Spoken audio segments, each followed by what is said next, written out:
Live from downtown Detroit, home of WDIV and Click on Detroit, Local 4 News at 11 starts now. How did Southfield paramedics decide a 20-year-old disabled woman was dead, only for the funeral home to discover her still breathing? Tonight we're going inside the investigation with newly released police records. 4 people rushed to the hospital when a boat explodes at a Detroit marina. We're going to begin, though, with a vicious dog attack downriver, sending a 12-year-old girl to the hospital. Good to have you with us at 11 tonight. That girl's father is speaking out after his daughter needed 35 stitches. The entire attack was caught on home surveillance video. Jason Colthorpe is live in Lincoln Park tonight. So, Jason, where's the dog now? It's still in the neighborhood, if you can believe that, Kim. Just a few doors down from this family after this girl was attacked, had to go to the hospital, even transferred to a second hospital. But the dog is back, and now this family and others in this neighborhood are living in fear. Dad, there's a dog out there. On Sunday, September 13th, Tony Burgess' son and his friend ran into the house to escape a dog on the loose in their neighborhood. Then Tony went outside to locate his daughter, Emma. When I looked over there, my daughter's on the bike. The dog grabbed right on the hold. A neighbor's home security camera captured the attack. The dog races up to 12-year-old Emma on her bike with the dog's owner close behind. Moments later, the 9-month-old pit bull bites her leg. My only instinct was to keep punching the dog until he let go.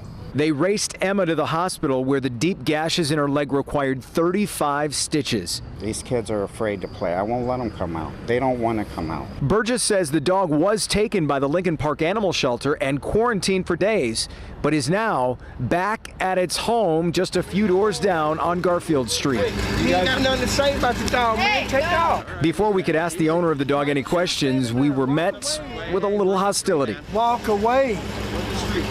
You're not wanted here. To me, the wounds on this child, to me, or anybody in their right mind, that dog should not be sitting in that house right now. So why is that dog sitting in that house right now? Well, when this attack happened, Burgess says police responded to this whole thing and all the chaos and assumed a police report was taken on this. Well, after calling the Lincoln Park Police Department and the prosecutor's office, no one seems to have a case file on this. We couldn't reach anyone tonight at the Lincoln Park Animal Shelter, but he is going in tomorrow to file that police report if there isn't one, and hopes to get some action on this very soon.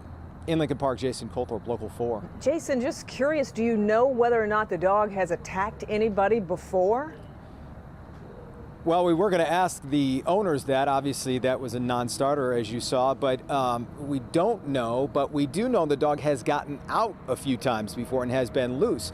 And I spoke to another family who, her son told me he'd actually been in that house and saw the dog was chained up in the house at one point. And in this young man's words said, "That is a scary big dog. When I see it, I go the other way." So it's a problem. Yeah. Kim? Well, thankfully it wasn't worse than what it was.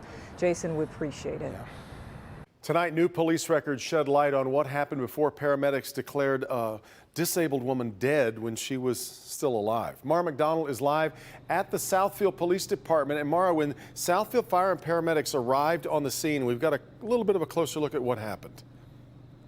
We do, Devin. Well, now we know that paramedics worked on Tamisha Beauchamp for about 30 minutes before pronouncing her dead. And number two, and this is very interesting, before police, fire, and EMS all left the home, family told the police, they said, "We think there's a heartbeat." Police went and got EMS. EMS came back in and checked it out and still said, no, she's deceased. Okay, and what's going on there that you need an ambulance this morning? My daughter has a lot of medical complications and she's not responding to me. 20-year-old Tamisha has cerebral palsy and her mother could not tell if she was breathing, according to what she told 911. When police rolled up, Southfield Fire and EMS had been on scene for more than half an hour, per the police report.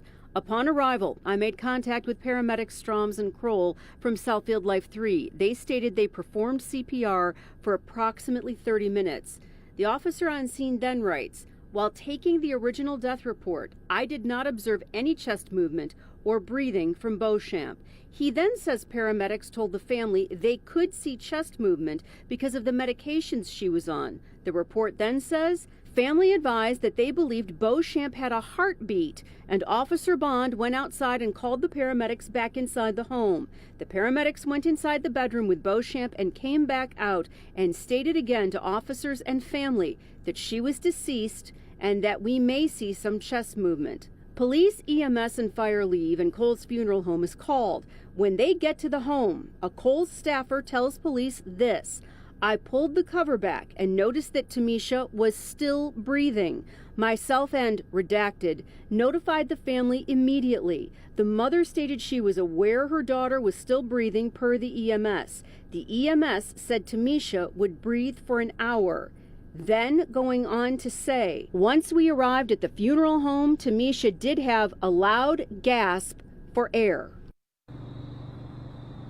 Back here live, that's when the Cole Funeral Home called Detroit 911 and got EMS over there. Tonight, Tamisha Beauchamp is still alive, but in critical condition. Her family has retained Jeffrey Feiger. Devin, Kimberly, we're live in Southfield tonight at the PD. I'm Mara McDonald. Back to you. So, Mara, we've actually got several investigations now going on into this. What is the status of the EMTs involved? So far, the state of Michigan, which licenses paramedics, has suspended 2 of them. And you're right, we've got a state investigation. We also have an internal Southfield fire investigation. And Jeffrey Feiger says he's going to do his own. Back to you. Got it. All right, Mara.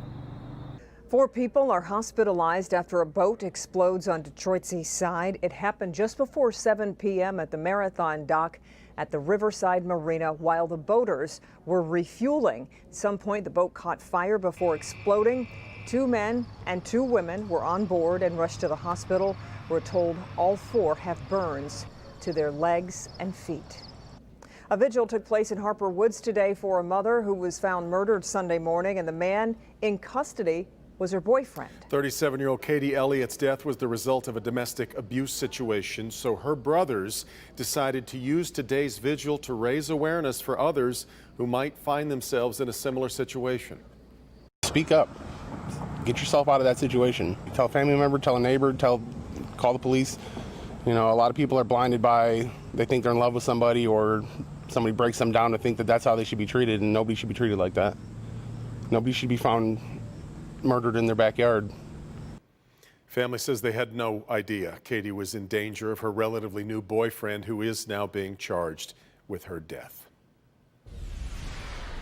Today, the state reporting 982 new cases of COVID-19. That's up sharply from yesterday's number of 705. And 8 more people in Michigan have died from coronavirus, bringing the death toll in the state to 6,700. Today's headlines: Dr. Anthony Fauci is cautioning that even when an effective vaccine is released, it won't replace the need for wearing masks and social distancing. And the state health department releasing its guidance for Halloween, saying if you do plan on going trick-or-treating, keep a 6-foot distance from others not in your group. We've got the entire state guidelines on that on clickondetroit.com. A man from Fowlerville is being held at the Livingston jail on multiple criminal sexual assault charges. Police are accusing 53-year-old Mark Siegel of molesting a girl under the age of 13. The police chief testified that the assaults happened on multiple occasions back in 2018. On Monday, he was charged with both first and second-degree criminal sexual conduct. Michigan clerks closer to getting a little bit of help in processing absentee ballots before Election Day. Currently, election officials cannot remove the ballots from their envelopes until voting day. The new legislation passed by the Michigan House and Senate today allows them to be open the day before, giving them about a 10-hour head start in cities with at least 25,000 residents. Lawmakers are hoping that change will aid in some of the delays we're expecting in the counting, since 2.5 million absentee ballots have been requested so far. Governor Whitmer, it's expected, is going to sign that bill. Tomorrow, the body of Ruth Bader Ginsburg will lie in state at the U.S. Capitol building. Ginsburg will become the first woman ever to receive the posthumous honor and only the second Supreme Court justice. Following the services, a ceremony will be held next week at Arlington National Cemetery. President Trump says he plans to name a nominee to replace Ginsburg Saturday. The FDA is warning parents about the latest social media challenge. New tonight, the videos being shared online that have the agency calling on TikTok to take action. Let's check in with Ben. Devin and Kim, back by popular demand, the 80s in the forecast at least for a couple more days, and then things are going to dramatically change as we get into next week. More on that ahead. All right, Ben, but first, video shows an officer rolling his bicycle over a protester's head during a Breonna Taylor rally. How the police department is responding to the video.